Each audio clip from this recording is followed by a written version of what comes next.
So now I'm going to find the cube root here and solve here. Again, the parent function, just so you have it, parent function.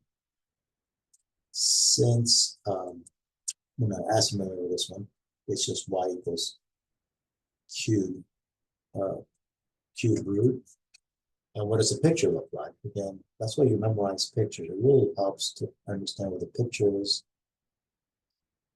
or the graph. And it looks like that. So, oh, that's really nice. I mean, as a matter, it makes answering this question so much straightforward. Again, I'm using transformations to answer the next question before I find the inverse function. What is the domain of f of x? What is the range of f of x? Well, you can see that because, well, wait a minute, that's this function right here. Yes, but what have I done inside? I'm multiplying by 5, subtracting 10. So it looks like there's some kind of vertical compression and also some shifting work. Basically, I'm taking this point and stretching everything and then shifting it. But does that change the domain? And the answer is no. This says the domain is everything. So what happens if I shift horizontally? Nothing. What happens if I stretch horizontally? Nothing. I'm also adding 2. Well, adding 2 changes the y, but not the x, so it doesn't really matter. What is the domain of f of x? The domain is negative of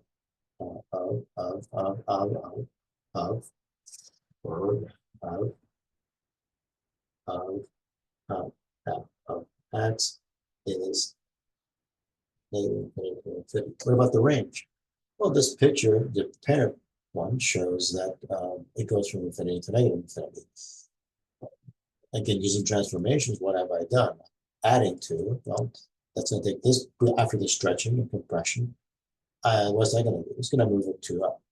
So does that change the range? No, because the range, again, this shows that it goes out to infinity, the parent function does. So nothing's really happening. The domain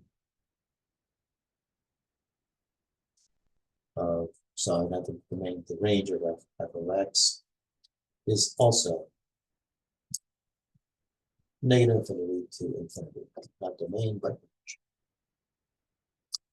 So notice again, once you have things at your disposal, tools like knowing transformations, knowing what the parent functions look like, couple those together, and it gives you a tremendous amount of ability to dissect what you're looking at. That's really the purpose here. So instead of making equations feel like this fantastic, I don't know what you want to call it, it just makes it more mundane, and then it's less mysterious, and you feel like you're in control. So now I'm going to find the inverse function. I notice this thing is 1 to 1 function. Oh, hallelujah.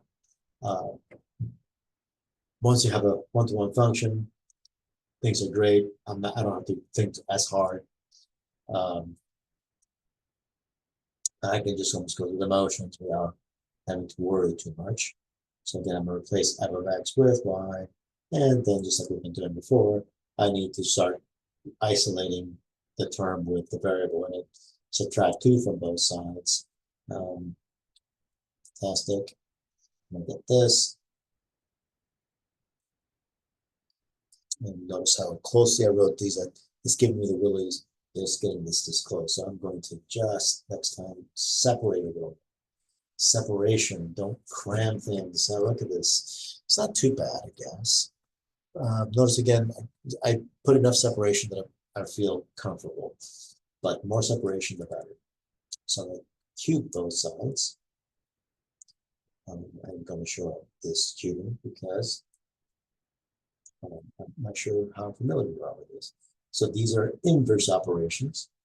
So when they're, I mean, ironically, these are inverse operations. So what happens? Yeah, well, we're going to talk about what's going to happen shortly. But I just get 5x. 5x minus 10. So really, when I do these classes, what I'm trying to do is make connections. Once you start making connections, the amount of thinking reduces down, and you feel again in control. So now I have this. I have a linear type looking expression here. I continue to isolate the term with the variable here, because the variable is inside the cube root. This is a term, but once I released and removed things, all of a sudden I have two terms. So I'm going to add 10 to both sides. Again, I feel like I'm running a room. I don't know why. I have plenty of space now. So I can wrote this a little too much. So I added 10 to both sides. And the last thing I'm going to do is divide by 5. Now I could divide by 5, but because this has two terms, I'm going to just multiply by the reciprocal. So I'm going to show that. I'm going to multiply this side by the reciprocal. And multiply this side by the reciprocal. Instead of dividing by 5. So 5 times 1/5 is a 1. Accomplished. Distribute the 1/5. So what I have here is 1/5 y minus 2 cubed plus, and then 1/5 of 10. Again, it's really 5 divided by 10 divided by 5. And I'm ready to write the final piece. This is going to be f inverse of y equals 1/5 1 minus 2 cubed plus 2, and I have done it. I found the inverse function.